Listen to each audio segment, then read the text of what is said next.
The year is 1492. In the heart of Florence, a woman stands barefoot upon the cobblestones of the marketplace. Her wrists are bound behind her back with rope coarse enough to draw blood.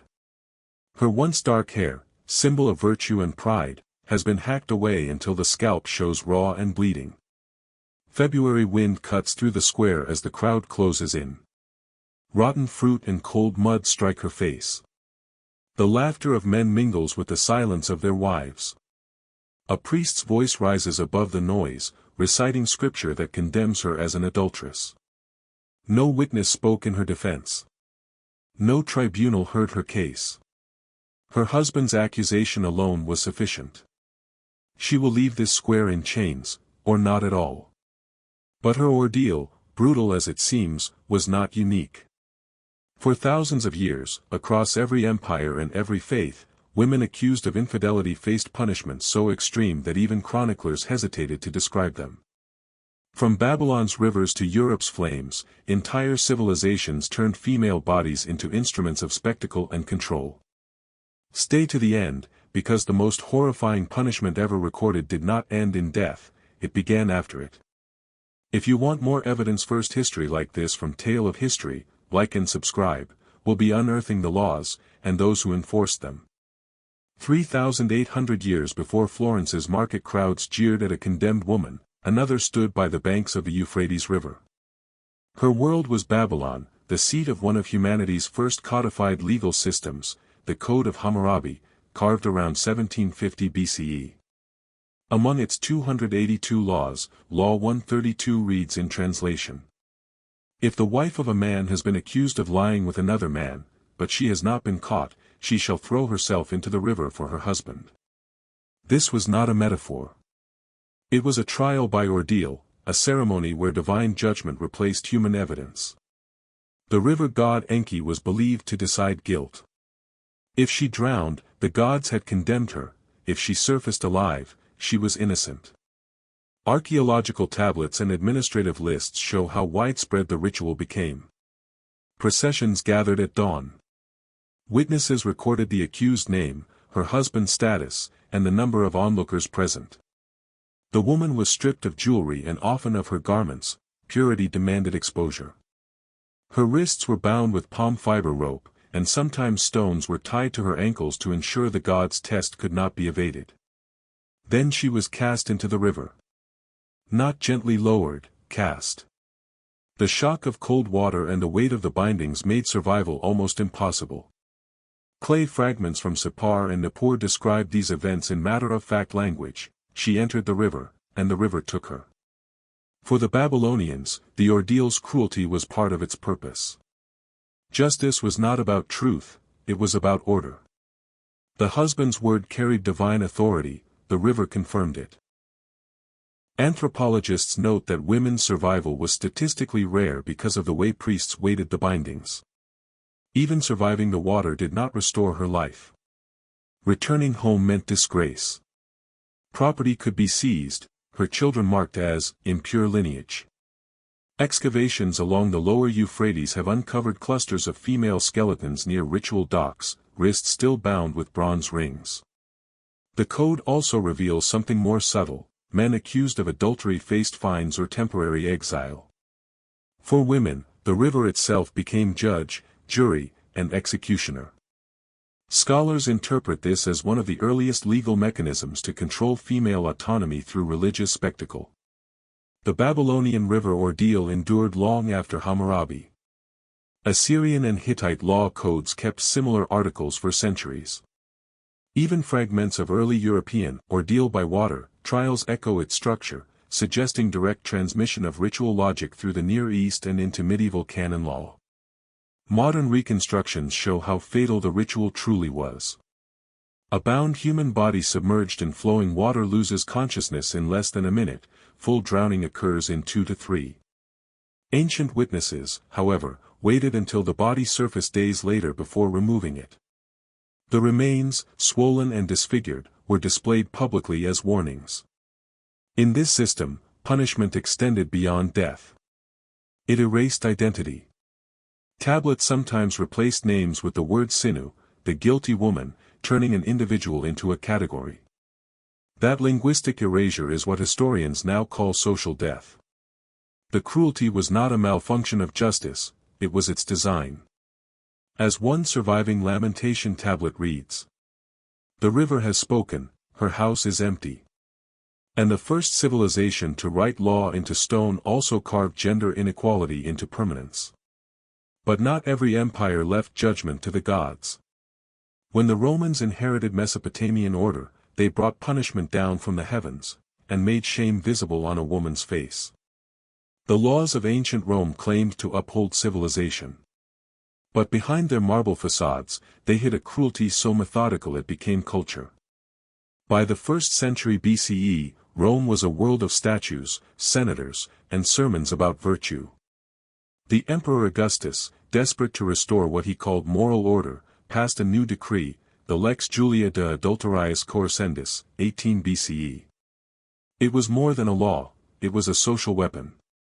Under this statute, a father who caught his daughter in adultery could legally kill her, and the man she was with, on the spot. A husband, however, could not kill his wife outright, unless he first caught her in the act. In all other cases, he was expected to bring her before a tribunal. There, senators and jurists, all men, would debate not guilt, but damage, the damage she had done to the family's honor, to the husband's reputation, and by extension, to the state. But Augustus's law also did something unprecedented. It made female chastity a matter of public policy. A woman's body became a symbol of Rome's moral health, and when that symbol was tarnished, punishment had to be visible, public, permanent, memorable. In many cases, death was considered too merciful. Roman legal commentaries, especially in the Digest of Justinian, which preserved centuries of earlier practice, describe how a husband might choose mutilation over execution. The most common act was the cutting off of the nose, known as rhinocopia. It was deliberate theater. The nose, believed to anchor the harmony of the face, was also Rome's metaphor for beauty and self-control. To remove it was to destroy both the woman's appearance and her social identity. A recorded case from the early empire tells of Lucius Plautius, who stood in the forum and, with the blessing of magistrates, sliced off his wife's nose after accusing her of betrayal. Crowds applauded. To them, it was not brutality, it was justice in its purest Roman form, visible, ordered, and exemplary. Juvenal, writing a century later, turned such punishments into satire. He mocked women with faces carved by their own shame, claiming that mutilation was proof of moral decay, not of cruelty, but of deserved punishment. In one verse, he sneers, "Her nose is gone, but not her appetite for sin." What he meant as comedy shows how deeply society had accepted disfigurement as normal discipline. Public humiliation followed physical punishment. A convicted woman was paraded through the streets on a donkey, facing backward, a symbolic inversion of order. Her hair was shaved, her garments torn, and a placard hung around her neck describing her crime. Citizens were encouraged to jeer, to throw refuse, to teach their daughters what happened to disobedient wives. Inscriptions and graffiti uncovered in Pompeii bear witness, lists of women's names scratched into walls with crude images of mutilation beside them. These were not the secrets of a cruel minority, they were entertainment, spectacle for a city. Medical writer Galen left clinical notes on such punishments. He described women whose wounds festered, whose lips had been sliced or branded with hot iron, who could no longer eat without agony. Infection was common. Many died within weeks. But death, again, was not the goal. Rome specialized in making suffering linger. Among the wealthy, punishment was cloaked in ritual. An aristocratic woman caught in scandal might be ordered to take her own life, to protect her husband's name, often by poison or opening her veins in a warm bath. Officially, it was suicide. In truth, it was execution disguised as virtue. The hypocrisy was perfect. Men's infidelities were treated as indulgence, women's as contagion. The state called this morality. Historians now recognize how these laws created a system of gendered surveillance. Every citizen's reputation depended on controlling the women in his household. Husbands became enforcers of law. Priests, its public narrators. It was not justice Rome sought, it was order maintained through fear and example. The Romans even mocked compassion. Any man who pitied a mutilated woman risked being accused of sympathizing with her crime. Compassion itself was un-Roman. The cruelty's genius lay in its legality. Every mutilation, every parade, every scar had a signature, the laws. The Lex Julia transformed private jealousy into state-sanctioned terror. It defined honor by a woman's silence and shame. Centuries later, Byzantine scholars copied these codes verbatim. They preserved not just the text, but the spirit, that control of women was a pillar of empire. Before we move to Byzantium, where the punishment of the body became a full-blown ritual of religion, take a moment. If you believe history's darkest truths should be remembered, subscribe to Tale of History. Your voice helps ensure that stories buried in law and blood are not forgotten. Rome had made cruelty civic duty. But when empire became empire and church, the spectacle became doctrine. In Byzantium, shame itself was sanctified, and punishment turned into public worship. By the time Rome became Byzantium, punishment had turned from spectacle to ritual. The Christian empire inherited Roman law, but gave it a new justification: sin. Under Emperor Leo III's Ecclesia, issued in 726 CE, adultery was defined not only as a crime against a husband but as an offense against God himself. The law ordered that both adulterer and adulteress shall have their noses cut off and be paraded through the city. It was still Rome's punishment, only now baptized in religion. In Constantinople, this parade was a ceremony of moral purification. The condemned woman was stripped to a shift of rough linen, her mutilated face uncovered, and a soldier's trumpet announced her progress through the capital. Crowds lined the Misi, the great processional avenue, to witness divine justice in motion. The historian Theophanes the Confessor records that in 797, Empress Irene ordered her own sons' mistresses to undergo this ordeal, their noses cut, their faces branded with the cross, and driven from the palace amid the laughter of the crowd. In this world, punishment was theater blessed by theology. The message was clear: shame was holy. Yet Byzantium added one more cruelty: state brothels for the disgraced. According to the Book of the Eparch, a 10th-century administrative manual governing the capital's trades, women convicted of adultery could be sold into state-run brothels so that they may serve their penance through labor. The revenues went to the imperial treasury. What had once been a private humiliation became public economy. The law called it atonement. In practice, it was slavery in the name of repentance. If you want to see how this logic, of morality as control, survived into modern law, subscribe to Tale of History. We follow every thread to where it still shapes justice today. When Byzantium's moral order crossed into medieval Europe, its language of sin merged with feudal punishment. The crowd, once imperial, now became parochial, villagers instead of senators, priests instead of emperors, but the ritual unchanged. In parish records from England, France, and the Low Countries, women accused of infidelity or scolding, speaking out of turn, faced humiliation tools that blended punishment with performance. The cucking stool, a wooden chair fastened to a long beam, became the preferred weapon of moral correction.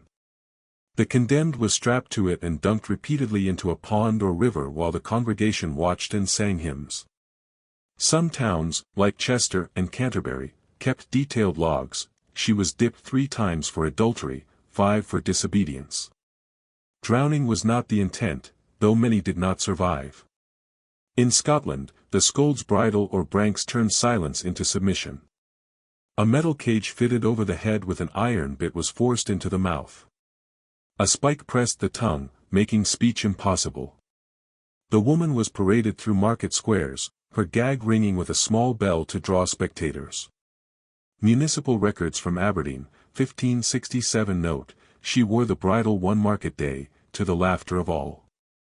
To laugh was to participate in law. But the darkest punishment came when humiliation failed: burning. By the 13th century, adultery, especially by married noblewomen, was often tried in ecclesiastical courts. The Church's logic was chillingly consistent. If the sin was of the flesh, the purification must be by fire. The Synod of Verona, 1184, and later canon law commentaries formalized procedures. The condemned woman was tied to a stake, surrounded by bundles of dry wood. Before the flames were lit, a priest would urge her to confess for the salvation of her soul. Eyewitnesses described these executions as community events. Chroniclers from Lübeck and Rouen wrote of townspeople bringing kindling from home, to share in the cleansing. Smoke was called the odor of justice. And yet, inconsistently, men convicted of adultery were fined, exiled, or, at worst, hanged. Burning was reserved for women. Historians interpret this disparity not as oversight but as theology. Woman was Eve, the source of temptation, and her body the proof of sin. One 14th-century preacher declared, "The burning of her flesh is the purging of the world." For centuries, the sight of fire devouring a bound figure was presented as divine necessity. Parish records rarely listed names, only numbers. 2 women burned for adultery, Feast of St. John. The anonymity was deliberate. It erased individuality and created symbols. By the late Middle Ages, these rituals had become routine. Crowds no longer wept, they watched. And that normalization, of cruelty disguised as moral order, would soon shape the laws of faiths beyond Christendom. Not all religions punished the same way. Some buried, some stoned, some let the earth itself decide. When the desert winds of Arabia carried the message of Islam across the 7th-century world, they also carried a new concept of justice, one bound not to emperors or priests, but to divine revelation. In the Quran, the punishment for adultery appears in Surah An-Nur, 24:2. The woman and the man guilty of fornication, flog each of them with 100 lashes. It is explicit, but not terminal. The verse prescribes lashes, not death. It insists the punishment be carried out publicly, so that a group of the believers may witness it, but it does not command stoning. The Quran also demands overwhelming evidence, for eyewitnesses to the act itself, 24:4. False accusers faced lashes of their own. This was the scriptural foundation, but as Islamic empires grew, jurists of the Hadith traditions introduced additional interpretations. In the major Sunni schools, Hanafi, Maliki, Shafi'i, Hanbali, and in Shura jurisprudence, scholars distinguished between the unmarried, zina, and the married adulterer, muzin. For the latter, some traditions held that the Prophet himself had ordered ram, or stoning, in specific cases, citing reports from Sahih al-Bukhari and Muslim. These narrations became the legal core of classical Islamic fiqh, jurisprudence. Yet practice differed dramatically across regions. In Abbasid Baghdad, punishments tended toward discretion. Jurists like Abu Hanifa argued that evidence of 4 witnesses seeing the act itself was nearly impossible to produce, effectively discouraging prosecution. The Malis in North Africa were stricter, the Hanafis in South and Central Asia were cautious to the point of near abolition. Most recorded executions for adultery, like the case in the Shaper, 10th century, cited by historian Al-Tabari, were public and rare, intended to signal divine order rather than to enforce it daily. But over time, custom crept in beside scripture. Regional governors, tribal leaders, and judges, the qadis, adapted the law to local codes of honor. In parts of Arabia and Persia, stoning continued under hudud, fixed, punishments. Elsewhere, flogging or exile was deemed sufficient. Historical records from Mamluk Egypt and Ottoman Anatolia show another variation. Women accused without proof could not be executed, but could face imprisonment, forced divorce, or public humiliation, often under the supervision of mutasibs, moral inspectors. It was a moral calculus that valued deterrence over death, yet the result was the same, the female body as the canvas of social control. Even within the same empire, contrast could be vast.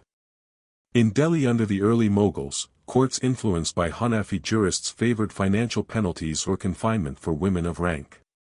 But in the countryside, older customs endured. especially one of the most symbolic punishments in South Asian history, naktana, the cutting of the nose. In Sanskrit and Persian chronicles alike, the nose was considered the emblem of honor. To lose one's nose, nak katna, became both literal and figurative disgrace. In Rajput and Maratha codes, adulterous wives or courtesans accused of betrayal were punished by mutilation. The Ain-i Akbari, the 16th-century administrative compendium of Emperor Akbar, records multiple provincial laws authorizing nose and ear cutting for adultery or elopement. British officers later documented the same practice. Major James Todd, writing in the 1820s, described it as a penalty that robs a woman not only of beauty but of caste. She is banished from society, living as the walking emblem of shame. It was not death. It was a living sentence. A nose could be cut with a single sweep of a curved knife. The wound, untreated, often led to infection or lifelong disfigurement. Yet for the men who ordered it, the act restored Izzat, honor. Mughal courts debated its legality. Some jurists condemned it as un-Islamic, others tolerated it as urf, local custom not directly opposed to Sharia. That tension between scripture and culture, between divine mercy and human pride, defined the moral contradictions of the subcontinent. By the colonial era, British administrators treated these acts as barbaric relics, outlawing them under the Indian Penal Code of 1860. But by then, the damage had been centuries deep.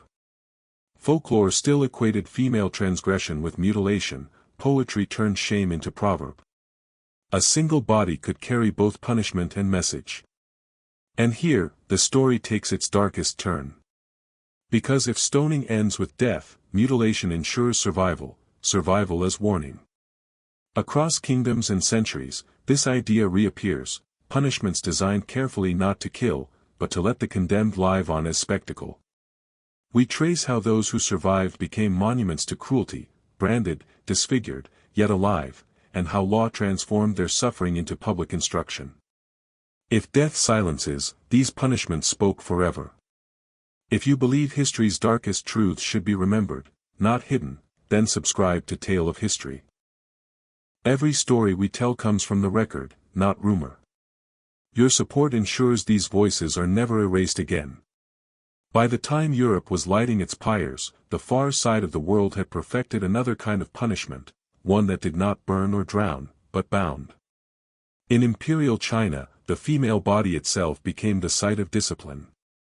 From the Song dynasty onward, the practice of foot binding, known as Chanzu, bound feet, was not originally conceived as punishment, but as refinement.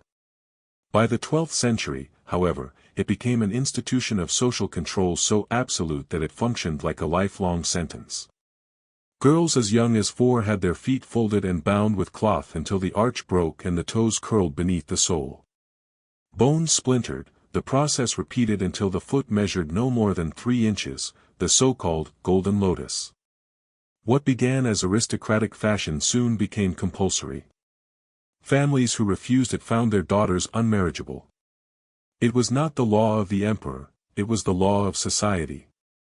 But under certain dynasties, such as the Qing and late Ming, binding and rebreaking were explicitly used as punitive acts for moral or sexual improprieties. Court edicts mention women sentenced to rebinding after divorce petitions or infidelity accusations, their bindings forcibly tightened until infection set in. It was correction through agony, endorsed by magistrates in local yamen courts. Chinese medical treatises of the 17th century, like the Jade Mirror of the Four Unknowns, describe gangrene from correction binding, the polite term for punishment inflicted under moral pretexts. Archaeological evidence supports the scale of this practice. Excavations near Luoyang and Suzhou reveal hundreds of skeletal remains of women whose feet show deliberate multiple fractures, some healed and then broken again, consistent with punitive rebinding. By the 18th century, foot binding's meaning had shifted. In elite households, it marked beauty. In poor villages, it marked obedience. And in penal institutions, it marked moral submission. In one Qing record from Hunan, 1793, a magistrate ordered that a woman, whose speech and conduct brought shame upon her house, have her bindings retied to half the size, an act meant to humiliate, not execute. Her suffering was supposed to be visible in her gait, every step, a confession. Pain became performance. Across the continent, another form of punishment relied not on pain, but on water, the drowning cages of Germany and Eastern Europe. By the 15th century, towns along the Rhine and Danube had built what records call Totschkefeige or dunking cages. Suspended from cranes or wooden arms over rivers, they were designed to lower and raise the condemned, usually women accused of adultery, infanticide, or witchcraft, into freezing water. Unlike the English cucking stool, these devices were not gentle demonstrations, they were instruments of slow death. Municipal court rolls from Nuremberg, 1462, and Leipzig, 1498, describe such executions. She was placed in the iron cage, let down thrice into the river, and thus met her end. The ritual had a cruel rhythm. Each submersion lasted until the struggling ceased, then the cage was lifted for the crowd to see. If the condemned revived, she was lowered again, until God took her. These punishments left traces not only in chronicles but in the riverbeds themselves. Divers in Regensburg uncovered an iron cage in 1989, its hinges fused by centuries of silt, matching descriptions in 16th-century legal manuals. But the most horrifying were those who did not meet the water, they met the earth. In Eastern Europe, particularly Poland, Hungary, and the German principalities, records of live burial surfaced sporadically between the 14th and 17th centuries. In most cases, the condemned woman was buried to the neck, an act described in chronicles as half-death, a compromise between execution and spectacle. City laws like those of Brandenburg, 1520, permitted burial alive, in cases where the sin of adultery brought dishonor beyond death. Some of these accounts, especially those from later folklore, may exaggerate the ritual, blending moral legend with isolated fact. Yet forensic excavations in Krakow and Bratislava have revealed skeletons with tied wrists, shallow graves, and no evidence of trauma, suggesting suffocation rather than violence. These punishments blurred the boundary between life and death, because that was their purpose. Death ended guilt, slow dying preserved it. In both East and West, the principle was the same, control through endurance. Feet crushed, lungs filled, earth pressed, all forms of one sentence, submission that survives the body. Before we face the darkest chapter, when punishment became economy, and living bodies were turned into systems of labor and desire, make sure you're subscribed to Tale of History. Here, every story is drawn from the record, not rumor, and your support helps keep evidence-first history alive. Death at least stops the story. But some systems found profit in keeping the punished alive, shaping institutions where humiliation and exploitation were policy, not excess. Empires rose, fell, and reinvented justice, but one pattern never died, the conversion of punishment into institution, and of shame into commerce. When Byzantium sanctified moral control, it did not end with mutilation. The Book of the Eparch, the same code that listed the punishment of adulterous women, also regulated state-run brothels. Officially, they were called porniae tis basilikes, the imperial houses. They were managed under supervision of the city prefect, taxed by the crown, and often populated by women, fallen through sin. In theory, these women worked to atone. In practice, they were prisoners of morality's bureaucracy. Byzantine chroniclers note that convicted adulteresses, debtors, and even war captives could be redeemed to service in these state brothels. Every client was a paying spectator in the empire's theater of penance. Centuries later, the logic of sanctified exploitation resurfaced in a different world, the Devidasi system of South Asia. In its earliest Sanskrit references, the Devadasi, or servant of the deity, served in temples as singer, dancer, or caretaker of shrines. But from the medieval period onward, regional chronicles and colonial ethnographies reveal how this spiritual role blurred into institutionalized sexual servitude. Some Devadasis were honored patrons of the arts, others, coerced into lifelong service to temple patrons and priests. Inscriptions from Karnataka and Tamil Nadu, 10th to 13th centuries, list names of women dedicated to deities alongside land grants, property recorded beside human lives. Modern historians debate how widespread sexual coercion truly was. Certain accounts from colonial observers may have exaggerated or misunderstood ritual contexts, conflating spiritual dance with prostitution. But even within temple records, phrases like "offered to the god and to his priests" suggest an embedded hierarchy of power that left women without recourse. The system persisted into the British Raj, when Victorian officials, moral arbiters of their own empire, sought to reform what they deemed pagan vice. Their solution only replaced one institution with another. Under the Contagious Diseases Acts of the 1860s, British authorities created certified hospitals for women labeled as common prostitutes. In garrison towns from Portsmouth to Calcutta, police could arrest any woman suspected of immorality, subject her to compulsory medical examination, and detain her for months. The official justification was public health, to protect soldiers from venereal disease. The reality was a state system of bodily surveillance.